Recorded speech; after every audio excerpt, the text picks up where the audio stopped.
Hi guys, this is Ashley back with another video. Before we get into the video, like, comment, and subscribe to the channel. We got a lot to discuss. The first thing on the docket, Nicki Minaj becomes only the third rapper ever in history to sell out 36 arena shows consecutively, achieving this with her North American leg of the Pink Friday 2 World Tour. Eminem was able to achieve this with the Anger Management Tour in 2000. Champagne Thickums was able to achieve this with its All A Blur Tour 2023, which also featured 21 Below Average. That wasn't a solo tour, by the way. And then Nicki Minaj in number 3 with the Pink Friday 2 World Tour. But I was thinking to myself, where is Camel Face? I thought Camel Face would be on the list. I mean, he is the former king of rap, and the queen of music, aka Queen B, is selling out stadiums. So I thought Camel Toe would be on the list. I thought that was very interesting. He used to tour all the time. So, I thought that was very interesting that he was not on the list. But he probably need Queen B to sell out shows. No shade. I don't really hear people listening to Camel Face like that anymore. Maybe back in the 90s, but definitely not in this generation. Also, Nicki Minaj's Pink Friday 2 World Tour is also the highest grossing tour by a female rapper. Allegedly, it has grossed around $75 to $80 million so far in the North American leg. And then, with more shows added, plus she didn't do the overseas shows, she probably can gross, close to 100 million. Okay? And she'd be the first female rapper to gross 100 million on a world tour. So let me know how y'all feel about that. Now, moving on to Doja Cat. According to a reliable source at ATRL, Doja Cat will release versions of Disrespectful, Acknowledge Me, and Sëłłś with the Joy, allegedly this Friday. Okay, so she's going to be releasing different versions of her songs from Scarlet. I think it's the live version this coming Friday. To me, this is a chop. I can pass on that. Doja Cat, instead of doing that, what you need to do is bring back the Planet Her era. Okay? Nobody wants live versions of this song. Who asked for this? Nobody. Okay? You just did 400 in per sales for your Scarlet Deluxe. I mean, I don't understand. Do you like being a flop? I'm convinced that Doja Cat wants to sabotage herself. I'm thoroughly convinced because it just don't make any sense, the things that she does. She walking around here like a bald-headed scallywag, looking hideous as ever, and now she putting out live versions of songs to an album that flopped. I mean, that just don't make sense to me. Why don't you just work on the next era like a smart person would do? So unfortunately, I really hate to do this, but I'm going to have to give Doja Cat Donkey of the Day. This was ridiculous. I mean, nobody asked for no damn live version of Disrespectful. That song is a flop, okay? No shade. I mean, I really think it's either RCA the colorist is sabotaging her or she's sabotaging herself. And by the looks of the outfits that she has recently chose, in her Met Gala look, she clearly is sabotaging herself. I think she just wants out of the industry. And if that's the case, Doja Cat, retire. Sit your ass down, please.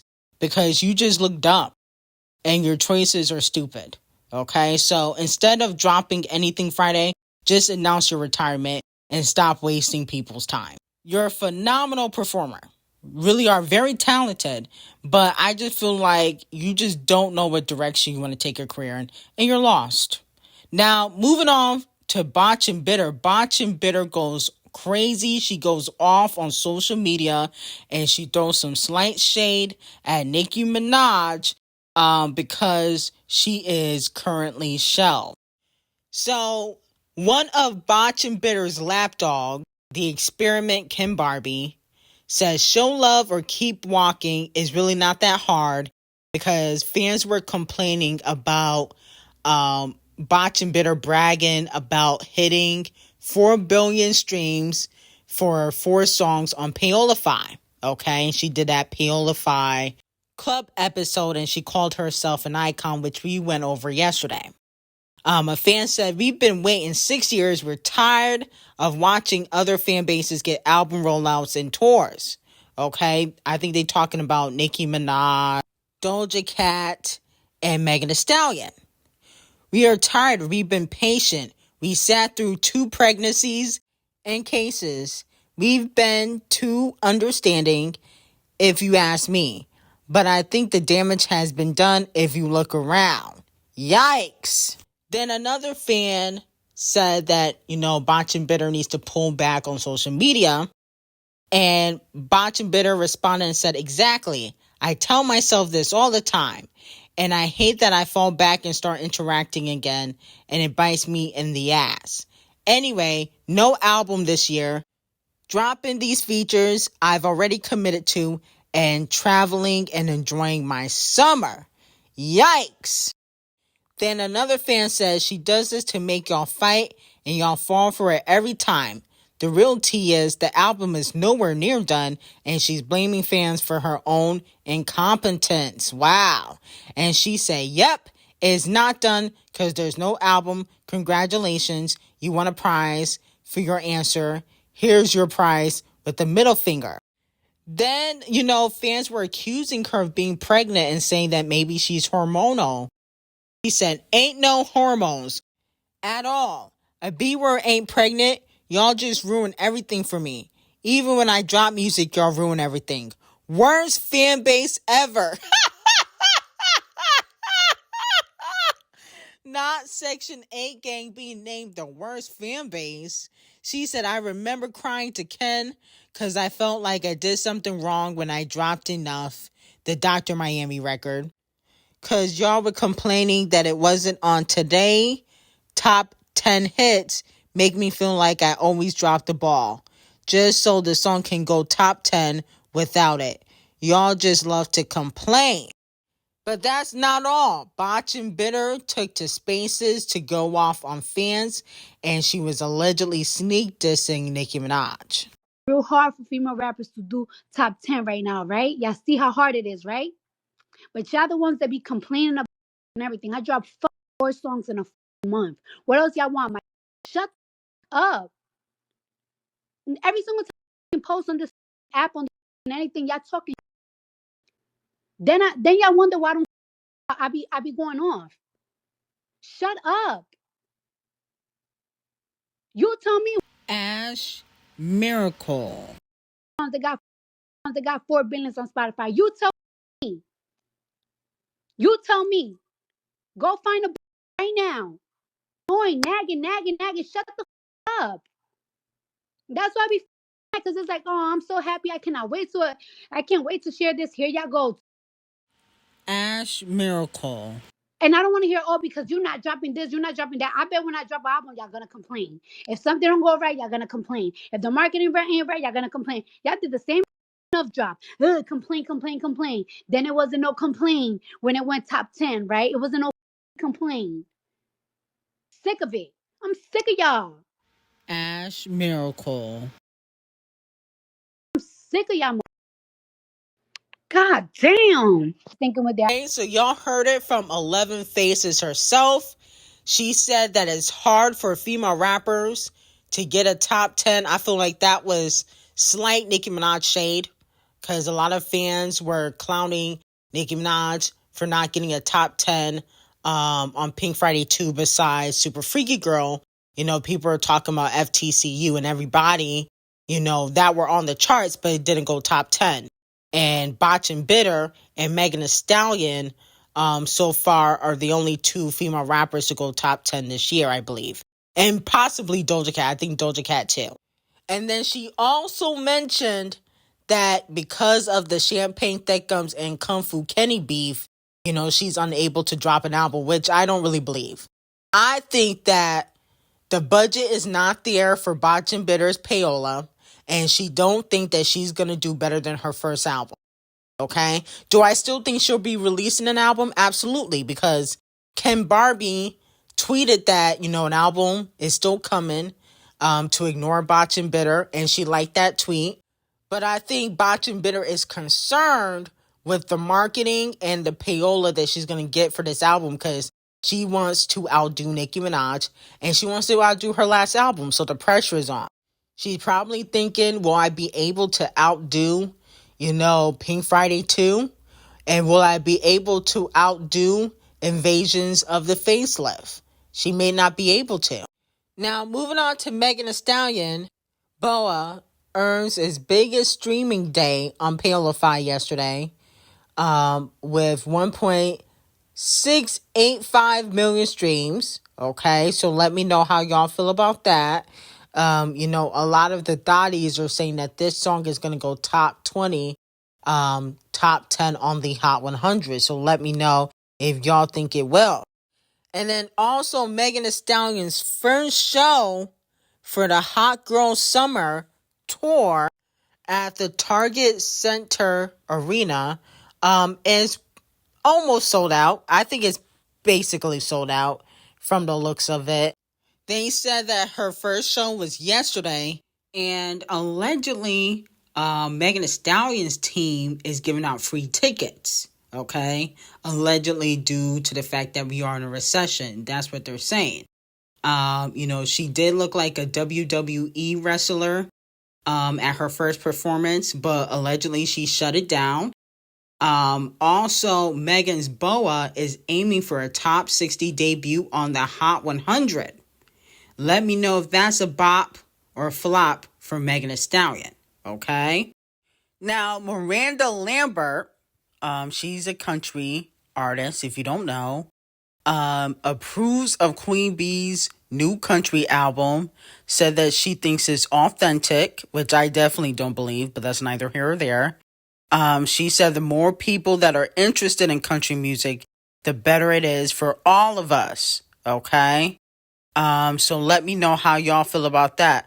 I wonder if Miranda Lambert is going to ask Queen B for a collaboration. A lot of fans on social media were saying that they should collaborate together. I think Queen B should collaborate with Carrie Underwood.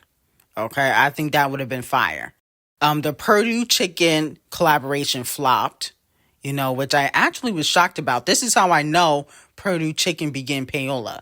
I knew the Flowers record was payola because ain't no way you do a song with Queen B and it just flop on the charts. It don't matter if people are beefing. That was unacceptable. Now, moving on to JT's Okay. Her first Billboard Hot 100 hit departs from the charts only its second week. I'm like, goodness gracious, she couldn't even get a few weeks in. I thought y'all said JT was the princess of rap. Y'all was trying to say JT is the princess of rap, but she can only chart for 1 week on the Hot 100? How is that possible? Okay? Now, in hindsight, she's not really getting playlisting and radio play, which is her label's responsibility. I think that QC needs to do a better job at promoting JT. Nowadays, it's hard for an artist to stay on the charts if they don't get radio play or playlisting, because that counts more than sales on the charts. It's streaming and radio that counts the most. So, I hate to see it go because I like the song.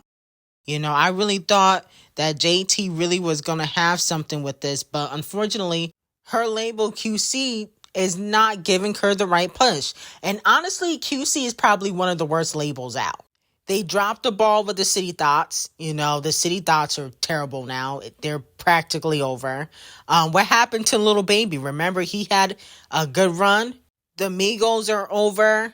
Also, Twizzler Hair, Lil Yachty. I mean, QC is one of the worst labels out. They just need to close up that label, close up shop. Now, moving on to Kung Fu Kenny. Kung Fu Kenny's Not Like Us becomes the fastest rap song ever to surpass 100 million streams in 9 days, and it dethrones Champagne Thickum's old record, God's Plan. Wow. This is amazing for the king of rap. Also, Kung Fu Kenny's Meet the Grams debut at number 12 on the Hot 100. I don't think we went over that yesterday. I didn't even think that song was going to chart. I do like Meet the Grams, but it's very dark. Okay, so, Meet the Grams is not in my playlist because that song is spooky. I do not like serial killer music, and that's what this gives. This gives somebody about to kill your whole family, and that's exactly what Kung Fu Kenny probably was planning. Because I heard he got more heat in the stash for Champagne Thickums. So Champagne Thickums better move wisely. But Kung Fu Kenny, he makes serial killer music sometimes. And I can't listen to that. It was too dark. I was like, oh my goodness. It was giving Jeffrey Dahmer vibes. I was like, goodness gracious, I can't listen to that nonsense. But it is a good song. It was very disrespectful. And unfortunately, Champagne Thickums was unable to top Meet the Grams and definitely couldn't top Not Like Us. Now, boy, oh boy, is not good for the OVO crew, okay? The number one OVO member and biggest Champagne Thickums fan, DJ Wackademics, has reportedly been sued for defamation and R-ing a woman who claims Academics and two other men sexually assaulted her back in 2022. Now, he is claiming his innocence, but I just find it to be very ironic considering that Kung Fu Kenny was calling Champagne Thickums a pedo. Champagne Thickums was confiding in you this whole beef, telling you what to report to the general public. And it looks like the OVO members are not doing so well. First, Champagne Thickums' bodyguard gets shot. Now, his biggest fan and confidant, Academics, is getting sued. What's going on over there at OVO? It's very interesting. But that's why I'm always on the winning team, okay? I knew Kung Fu Kenny was going to beat Champagne Thickums. I said it from the very beginning. You can't go against the greats. And unfortunately, this is a learning lesson for OVO. Now, let me know in the comments if y'all think Wackademics is innocent, because he says he is. Let me know in the comments. Anyway, I got some hot tea on Patreon. Link will be in the description. I will see you guys in the next video and have a great day.